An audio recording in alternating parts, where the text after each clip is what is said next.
শান্তিতে রাখে না, প্রতিবেশীকে বিভিন্নভাবে কষ্ট দেয়, এই ব্যক্তি জান্নাতে প্রবেশ করতে পারবে না। আপনারা অনেকে একটা হাদিস শুনেছেন, বিখ্যাত প্রসিদ্ধ একটা হাদিস।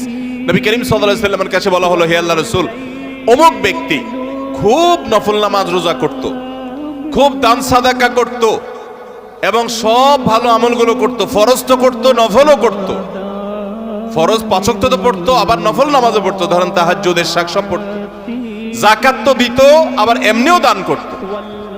তার আমলের কোনো কমতি ছিল না। একটা দুর্বলতা ছিল যে প্রতিবেশীকে সে কষ্ট দিত, ঝগড়াঝাটি করত, তাদের হক নষ্ট করত।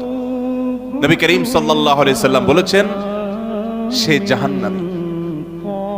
তোমরা যার কথা বলেছো, আল্লাহ তাআলা ওহীর মাধ্যমে নবীকে জানিয়ে দিয়েছেন, তার পরিণতি হলো জাহান্নাম। তার কোনো নামাজ, তার কোনো রোজা, তার কোনো ইবাদত, তার কোনো দান সাদাকা, এগুলো তাকে রক্ষা করতে পারে না, সে জাহান্নামে যাবে, কারণ তার প্রতিবেশীকে সে কষ্ট দিয়েছে। এর বিপরীতে নবীজি সাল্লাল্লাহু আলাইহি সাল্লামকে বলা হলো যে আরেকজনের কথা আমরা জানি, শুধু ফরজ নামাজগুলো পড়তো, নফল নামাজ পড়ার সময় পাইতো না, শুধু ফরজ কাজগুলো করতো, অতিরিক্ত দান সাদাকার সুযোগও পেত না, কিন্তু তার একটা ভালো গুণ ছিল, সে প্রতিবেশীদের সাথে সুসম্পর্ক বজায় রাখতো। তারা যদিও খুব বেশি ভালো ছিল না, কিন্তু সে ভালো থাকার চেষ্টা করত, নিজে থেকে তাদের যেন কষ্ট না হয় এটা খেয়াল রাখতো। নবী সাল্লাল্লাহু আলাইহি সাল্লাম বলেছেন, এই লোকটা জান্নাতি। ভাইরা আমার, প্রতিবেশী যে কত বড় একটা ব্যাপার, এটা আমরা বেশিরভাগ মানুষ বুঝি না। গ্রাম বলেন, শহর বলেন, বেশিরভাগ জায়গায় আমরা প্রতিবেশীর হক নষ্ট করি।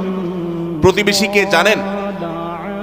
আপনার রক্ত সম্পর্কীয় আত্মীয়, যেমন মা বাবা, সন্তান সন্ততি, ছেলে মেয়ে, ভাই বোন, একেবারে এ ক্লাসের আত্মীয়, যারা এ ক্লাসের প্রথম সারির, যারা রক্ত সম্পর্কীয় আপনার বাবার দিককার, বাপ মা, ছেলে মেয়ে, ভাই বোন, চাচা ফুফু, এদেরকে বলা হয়